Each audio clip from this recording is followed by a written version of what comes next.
कुछ चीज़ें होती हैं जो सामने से नज़र आती हैं। मुझे ऐसा लगता है कि सरकार, और मुझे विश्वास है, सिर्फ लगता नहीं है, मुझे पूर्ण विश्वास है कि सरकार ने काफ़ी कुछ ऑलरेडी कर दिया है। थिंग्स आर इन मोशन, और अचानक एक दिन सवेरे उठेंगे तब पता लगेगा कि बीती रात ये हो गया। सर्जिकल स्ट्राइक्स के साथ भी यही था। जब बालाकोट हुआ किसी को कुछ पता नहीं था। इनफैक्ट इतना सीक्रेट कि फौज के अंदर नहीं पता था कि सर्जिकल स्ट्राइक्स होने वाली हैं। बहुत कम लोगों को पता था। और इनफैक्ट इंडियन आर्मी में सीनियर लीडरशिप के काफ़ी हिस्से को नहीं पता था। जो लोग रेलिवेंट थे सिर्फ उनको पता था।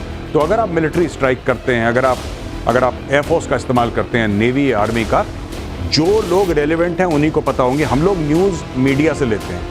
मीडिया क्या, यहाँ पे जब मैं कह रहा हूँ, उस दिन हम INS अरिहंत के बारे में बात कर रहे थे, मैंने बोला था कि नेवी तक वालों को नहीं पता होता कि अरिहंत कहाँ पे। अगर नेवी को नहीं पता होगा तो मीडिया को कहाँ से पता होगा? अगर ऐसा है तो ये कुछ ऑप्शंस हम यहाँ डिस्कस कर रहे हैं। आप देख रहे हैं गौरव स्क्रीन पर, ये असल में कुछ लोग ये समझ रहे हैं कि इस समय डिले हो रहा है भारत की तरफ से। ये डिले हो रहा है क्या, नंबर एक, या ऑलरेडी काम शुरू हो चुका है और इसको जो डिले के तौर पर देख रहे हैं वो डिसेप्शन में है?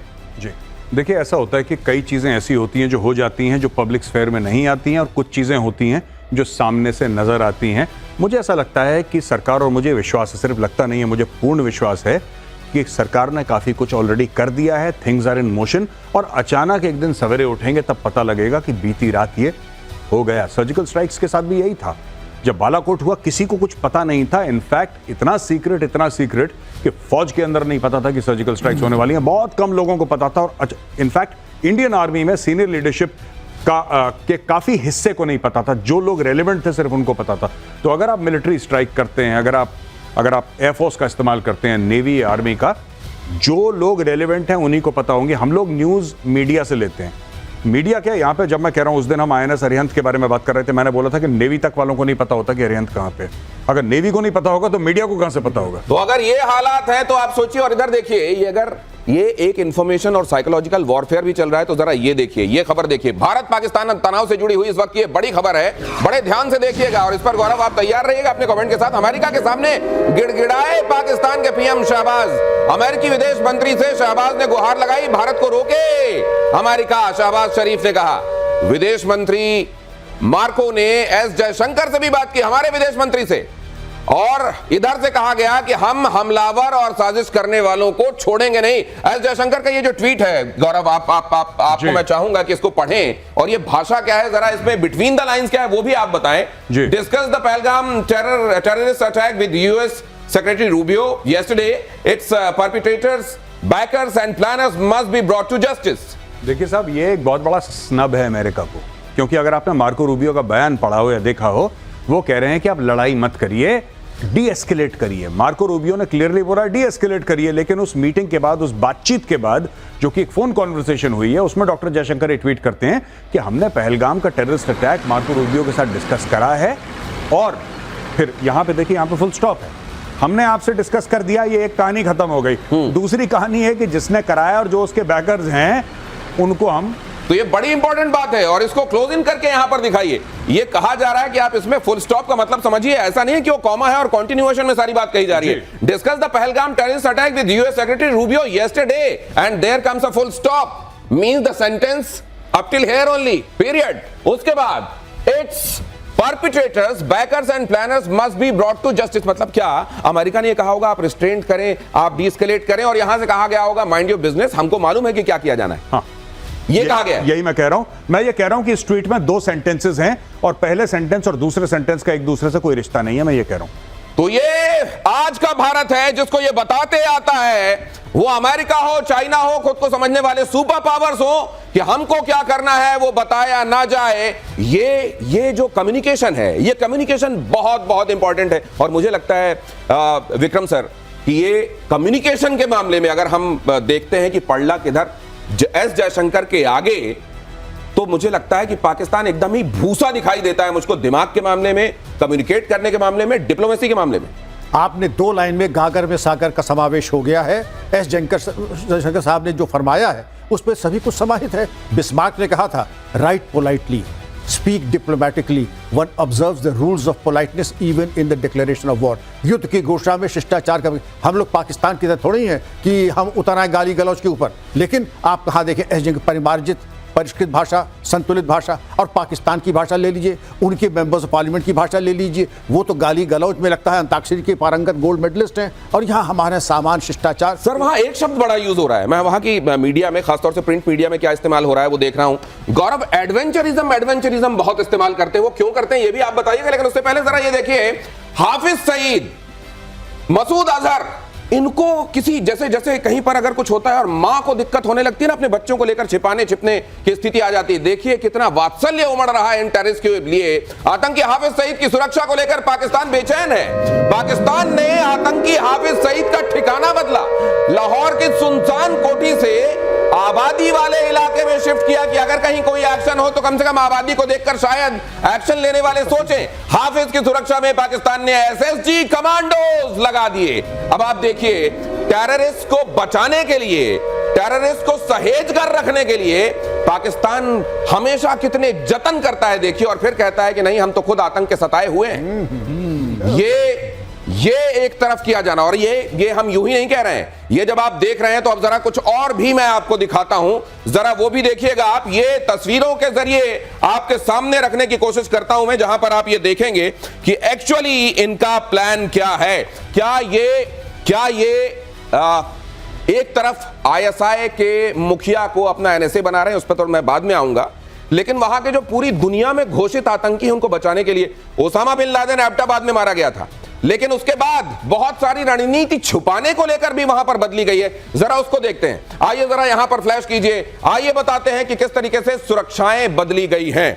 अरे दाऊद इब्राहिम को छिपा कर रखा हुआ है, मसूद अजहर को, हाफिज सईद को कैसे प्रोटेक्ट किया जा रहा है जरा देखिए। और ये जरा गौरव आइए और समझाइए, मुझे लगता है ये बड़ा चेंज है, क्योंकि हम जब देखते हैं एबटाबाद वाले मामले में तो एक ऐसी जगह थी जहां उसको एक तरीके से फ्लैट देकर रखा हुआ था, लेकिन अब ये जो जगह है ये बस्ती वाला इलाका भी है, और ये बंकर वहां बनाकर छिपाया गया। मतलब एक तो कि अगर कार्रवाई हो तो कोलेटरल डैमेज भी हो, और साथ में शायद बस्ती देखकर लोग गुरेज करें, और वहां पर अब कोई अपार्टमेंट नहीं है, बंकर है। मतलब किस तरीके से इन्होंने अपने आतंकियों को छिपाने के लिए स्ट्रैटेजी बदली, जरा वो समझाएंगे।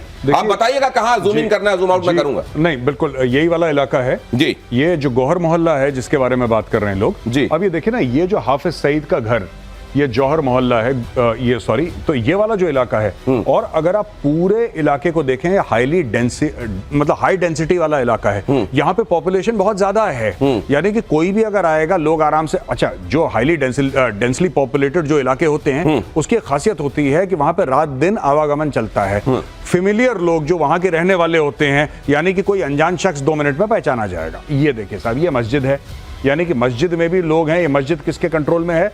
मस्जिद इनके कंट्रोल में है। ये मदरसा जो है किसके कंट्रोल में है? हाफिज सईद के कंट्रोल में है। और ये जो रिहायशी इलाका है, ये कौन है? यहाँ पे पूरी इनकी टीम रहती है, और बंकर इन्होंने यहाँ पे बना रखा है जो उनका घर है। तो यानी कि ही इज प्रोटेक्टेड। आईएसआई और एसएसजी स्पेशल सर्विसेज ग्रुप जो है पाकिस्तान आर्मी का, उसके कमांडो डिप्लॉय कर रखे हैं, और ये लोग प्रोटेक्ट कर रहे हैं। अच्छा ये बताइए कि ये तो यहाँ पर आकर छिपा हुआ है, हाँ जी, असीम मुनीर कहाँ छिपा हुआ है? Why is he missing in action? अब देखिए, आप 7 दिन पहले परेड के लिए गए थे, वो अभी तक आए नहीं है। 7 दिन से परेड चल रही है। वो परेड करते करते कहीं लंदन या कहीं और तो नहीं निकल गए? क्योंकि घर वालों को तो परेड कराई थी उन्होंने बाहर के देशों में। जी, घर वाले पहले भेज दिए थे इन लोगों ने अपने जितने, और सिर्फ आसिम मुनीर नहीं, इनके टॉप 3 स्टार जनरल्स ने, लगभग सभी ने, सबके घर हैं बाहर, और सबके बच्चे और सबकी बीवियों के डुअल नेशनैलिटी है, कोई ब्रिटिश सिटीजन है, कोई अमेरिकन सिटीजन है। पाकिस्तान का लॉ अलाउ करता है डुअल सिटीजनशिप। सब लोगों ने अपने लोगों को बाहर भेज दिया, पैसे डॉलर जेवर लेके। ये पैसे डॉलर जेवर लेकर अगर उनको वहां, ये देखिए आप, ये वहां की फौज है। ये इसीलिए कहा जाता है कि बाकी जगहों पर किसी एक मुल्क के पास उसकी सेना होती है, और यहां पर एक सेना के पास उसका मुल्क है। ये कितना बड़ी आयरनी है। और वहां की आवाम को इतने सालों में, इतने दिनों में ये समझ में नहीं आया कि क्या खेल हो रहा है। ये बहुत बड़ी आयरनी है दिनेश। एक बार इन्होंने, आपने इनकी मीडिया सुना होगा कि ये बनिए वर्ड का इस्तेमाल किया था हिंदुस्तान में। ये बनिए, असली बनिए तो ये है। 1.5 लाख करोड़ का बिजनेस करते हैं, ये आर्मी बिजनेस करती है। ये आर्मी बनी वाली आर्मी हो गई है। नहीं तो ये तिजारत के लिए है कि प्रोटेक्शन के लिए? प्रोटेक्शन के लिए कहाँ। और ये सारा पैसा अपना जो है विदेशों में भेज देते हैं। आप किसी जनरल को उठा के देख लीजिए, उसके बच्चे यहाँ नहीं पढ़ते हैं। उसके रिटायरमेंट के बाद आपने किसी को देखा अपने देश में रहते हुए? ये किस तरह की देशभक्ति है, और देश को लूट रहे हैं ये। सर एक चीज और, ये इसी नक्शे के हवाले से, ये नक्शा एक बार और डालिए डीजीपी सर, आपसे मैं ये जानना चाहता हूं। देखिए, मस्जिद मदरसा अमूमन इन जगहों का देखिए, जब नाम रखते हैं तो लश्कर तैयबा, जैशे मोहम्मद, ताकि उसमें वो जो फील आए ना, वो धर्म वाला फील आए, मजहब वाली फील आए। और देखिए मदरसे और मस्जिद का इस्तेमाल असल में किस तरीके से किया जाता है वो भी देखिए आप, ये इनकी हकीकत है सर। दिनेश जी, ये 36 साल मैंने इसको फर्स्ट हैंड देखा है। ये इलाके ऐसे होते हैं, इनको यहाँ होता है कम्यून लिविंग। अगर मैं आपके आंख पे पट्टी बांध करके कुछ ऐसे इलाके में पहुंचा दूं, आप ये समझ नहीं पाएंगे कि कम्यून लिविंग आप कहां पर है, बांग्लादेश में है, पाकिस्तान में है या हिंदुस्तान में है। और उसका उद्देश्य होता है, ये कोई इत्तेफाकन नहीं, अगर वहां पे कोई हरकत होगी 2 किलोमीटर पे, जैसे आपने कमांडोज भेजे, वो मालूम पड़ेगा स्थिति असामान्य है, अननेचुरल है, खतरे की घंटी, वो सिस्टम ऑफ अलर्टनेस चालू हो जाए। सर मान लीजिए कि यहाँ पे ये बंकर बना हुआ है, अब बंकर बस्टर मान लीजिए ले जाते हैं, और बंकर बस्टर इस जगह पर अगर यूज होता है तो फिर जाहिर है कोलेटरल डैमेज बहुत होगा। कोलेटरल तो डैमेज फिर होगा। इस तरह की जगहों पर, इस तरह के लिए तो ये तो बड़ा, ये उन्होंने अपनी तरफ से बड़ा चतुराई वाला काम किया है।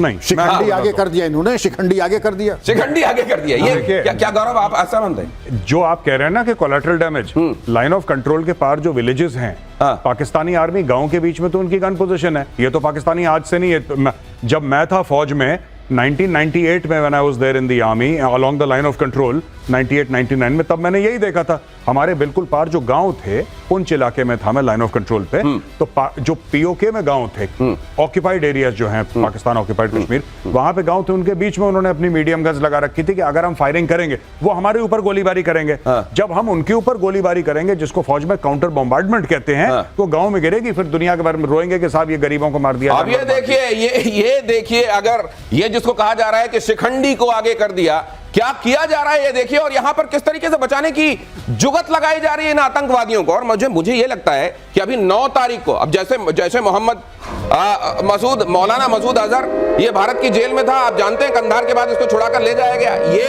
मसूद अजहर को लेकर बड़ी खबर आपके सामने रख रहा हूं। आतंकी मसूद को बहावलपुर में ISI के सेफ हाउस में छिपाया गया, जैश के आतंकी कैंपों से भी आतंकियों को शिफ्ट किया गया है। ये इसके बाद मुझे लगता है किस मुंह से ये दुनिया से ये कहते हैं कि नहीं हम तो खुद आतंक के सताए हुए हैं और आप एक काम करो, हमको मदद देते रहो, जिसको आप भीख कहते हैं। जी देखिए, इनका ये कहते हैं कि हमारे 80,000 लोग मार दिए। ये पाकिस्तानी अक्सर ये कहेंगे, जब भी आप बात करेंगे ना आतंकवाद की, तो कहेंगे साहब हम खुद आतंकवाद के सताए हुए हैं, हमारे 80,000 लोग मर गए। Fact of the matter is, ये 80,000 लोगों को मारने के लिए इन्होंने अमेरिका से पैसे लिए हैं। तो जब आपने पैसे पकड़ लिए करीब $35 अरब, फिर आप रो क्यों रहे हैं? अमेरिका ने आपको पैसे क्यों दिए थे? आपको मुशर्रफ का किस्सा वो पता है ना, जब उसने लोग बेचे थे, आपको याद है नहीं याद है? लोग बेचे थे 4,000 आम पाकिस्तानियों को, जिनका अलकायदा और इस्लामिक स्टेट से कोई लेना देना नहीं था, कोई कबाब बेचने वाला, कोई फल बेचने वाला, कोई दुकान में नौकर, कोई म्यूनिसिपैलिटी में काम करने वाला। ISI उसको पकड़ के ले गई, उसको मारा, बोल तू अलकायदा का है, मारा, बोल तू अलकायदा का है। उसने बोला ठीक है साहब मारना बंद करो, मैं अलकायदा का हूं। अंगूठा लगाया, 4-5 हजार डॉलर में एक आदमी बेचा मुशर्रफ ने। आप जाके इंटरनेट पे चेक कर लीजिए, पाकिस्तान की रिपोर्ट्स कहती हैं 4,000 इनोसेंट पाकिस्तानीज को अमेरिकन को बेचा और खुद जेब में पैसे डाल के दुबई चला गया है। अपने यहां के नागरिकों को आज ले नहीं रहा है वो। बॉर्डर पर अटारी पर पहुंचे हुए हैं लोग, क्योंकि जिनका वीजा खत्म हो गया, उनको जाना था, टाइम जब खत्म हो गया तो सरकार ने खुद ले जाके उनको वहां खड़ा किया कि भाई इनको ले लो अंदर। कहा जा रहा है कि ऐसे लोग करीब 50 तो वहां पर वेट कर रहे हैं कि भाई बॉर्डर खोलो, हमको अंदर ले लो। कह रहा हम नहीं पहचानते। अगर ये बेचने वाली बात है तो ये उसमें स्टैंप भी लगाती है कि उनके लिए अपने नागरिकों की जान कितनी मूल्यवान है। हमले के डर से भागा पाकिस्तानी आर्मी चीफ। जरा देखिए, पाकिस्तानी आर्मी चीफ हसीम मुनीर का आता पता नहीं, रावलपिंडी के आर्मी हेडक्वार्टर में नहीं है हसीम मुनीर के परिवार के साथ विदेश भागने की खबर। क्या ये संभव हो सकता है विक्रम सर? आपको लगता है ये हुआ होगा? हो सकता है चला गया हो, भाग गया हो। बिल्कुल। आप याद करें, कल हम लोगों ने डिस्कस किया था, जनरल आगा मोहम्मद याहिया खान शराब पी रहे थे, नूरजहां की गजलें सुन रहे थे और वहां बांग्लादेश निकल गया। और जब कहा बोलने को तो शराब के नशे में लार टपक रही और वो कह रहा है मेरे अजीज हम वतनों, एक जंग हार जीतने के लिए छोटी मोटी शिकस्त होती ही है। मतलब जो नशे में है, जो मूर्छित है, जो हिप्नोटाइज्ड है। शराब तो हराम मानी जाती है ना। जो हराम जिसके लिए है उनके लिए है, वो दूसरों के लिए, हमारे लिए हराम थोड़ा ही है। अय्यू उनके लिए थोड़ी नहीं। तो ये जो मौलाना तैयार करते हैं कट्टरपंथी, जो जाके बंदूकों से दूसरों का हत्या करते हैं, वो तो बड़ी हलाल हराम की बात करते हैं। आप जनरल याहिया खान की छोड़ दीजिए, आप टॉप जो एक्सपीरियंस है पंजाबी आर्मी ऑफिसर्स, उनकी आप भूल जाएंगे हराम और हलाल क्या है। इसके ऊपर छोड़ ही दें, क्योंकि उनकी चर्चा करना तो भी। क्या ऐसे में असीम मुनीर के लिए देश छोड़ के भाग जाना भी हलाल है? देखिए साहब, वो उनके सारे के सारे आर्मी चीफ रिटायर होने के बाद देश से भागते हैं। आसिम मुनीर इन सर्विस देश से भाग गया तो इतनी बड़ी बात नहीं, भागने का एक चलन है वहां पे। अगर आप देखें, अशफाक परवेज कियानी ऑस्ट्रेलिया में बैठे हैं, रहील शरीफ जो हैं वो बैठे हैं सऊदी अरेबिया में, परवेज मुशर्रफ की डेथ कहां पे हुई? पाकिस्तान में नहीं, दुबई में डेथ हुई। तो इसमें आपको ये जनरल बाजवा वो यूरोप में हैं, तो जब इनका कोई भी आर्मी चीफ पाकिस्तान में नहीं है तो साहब ये चला गया तो कौन सी बड़ी बात? क्या ऐसा नहीं लगता सर कि ये लोग बेशक रिटायर हो जाएं, श्रीवास्तव सर, इनको पनिश किया जाना चाहिए, और एक बार इनको पनिश किया जाना अगर शुरू हो जाएगा तो उसके बाद आतंक की जड़ पे हम प्रहार होगा। आपने मुंह की बात छीन ली। हम यही कहना चाहते थे और हम लोग यही कह रहे हैं कि चाहे रिटायर हो चाहे सर्विस में हो, असली आतंकी तो यही हैं। इनको ढूंढ ढूंढ के मारो, इनको मारना बहुत जरूरी है, जिससे जो पैसे लेके भाग रहे हैं अपने ही देश के या लोगों को बेच के जो पैसे आ रहे हैं वो खाने का टाइम नहीं मिले। ये खाने का टाइम नहीं मिलेगा, रिटायर बेशक हो जाए, वहां जाओ ढूंढ के मारो, ये करना पड़ेगा इनके साथ। भारत के हमलों की आशंका से पाकिस्तान शेयर बाजार में क्या हो रहा है जरा देखिए, हाहाकार मचा हुआ है। कराची स्टॉक एक्सचेंज में गिरावट का दौर जारी है, 2 दिनों में 5000 से ज्यादा अंकों की गिरावट हुई है। अब यहां पर देखिए 5000 अंकों से ज्यादा की गिरावट, और अब बताया जा रहा है कि लगातार गिर रहा है बाजार, तो बाहर की दुनिया के लिए फायरवॉल लगा दिया गया है कि ये पता ना चले कि और कितना गिर गया, ये और दुनिया की निगाहों में कितने गिर जाएंगे ये तो खैर आप जानिए, लेकिन सेंसेक्स इनका वहां का कितना गिर गया है जरा ये देख लीजिए। और अब देखिए एक तरफ हालत ये है और दूसरी तरफ क्या तैयारी चल रही है, देखिए भीख मांगने की। 9 मई को अंतरराष्ट्रीय मुद्रा कोष IMF की बैठक होगी।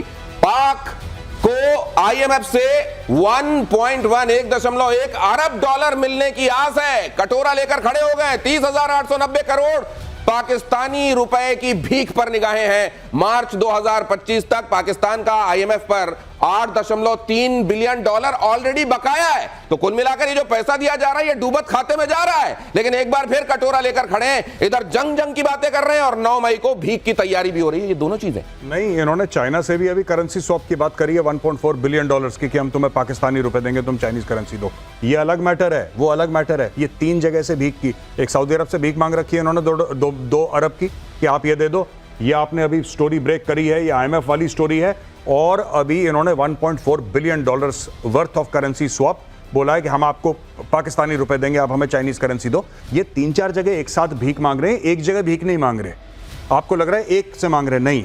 ये तो एक भी जगह से मिल जाती है तो इनकी फौरी दुश्वारी दूर हो जाएगी। नहीं, भाई लोग तीनों जगह से लेंगे। देखिए ऐसा नहीं है, इस मामले में बहुत कॉम्पिटेंट है और भीख लेने के मामले में पाकिस्तान का वार कभी खाली नहीं गया। मैं आपको बताता हूं दिनेश, ये जब जाते हैं मिशन मोड में जानते हैं, उनका प्रधानमंत्री जो है, इनका आर्मी चीफ है, उन्होंने, आपको पता है शहबाज शरीफ ने आर्मी चीफ के बारे में क्या बोला कि जो हमें लोन मिला है, जो हमें ग्रांट मिला है सऊदी अरब में, मैं अपने सिपा सालार को कांग्रेचुलेट करता हूं और उनको थैंक यू कहता हूं, उनको शुक्रिया अदा करता हूं। अगर ये नहीं होते आसिम मुनीर तो हमें पैसे नहीं मिलते। उनका चीफ ऑफ आर्मी स्टाफ भीख मांग रहा है और वो पब्लिकली उनको कांग्रेचुलेट कर रहा है और थैंक यू बोल रहा है कि सर अगर आप नहीं होते तो भीख नहीं मिलती। My God. लेकिन क्या इस तरीके में, क्या हम, वो जो दुनिया ये कहती है कि हमको मालूम है रोग स्टेट कौन सा है, कहां से पूरी दुनिया में आतंकवादी जा रहे हैं, इसी तरीके से इनको दूध पिलाया जाएगा तो फिर ये तो सपोले बनते रहेंगे सर। सपोले तो है ही है, और पैर पकड़ने की कला भी पता है कि किसके पैर से कब लिपट जाओ।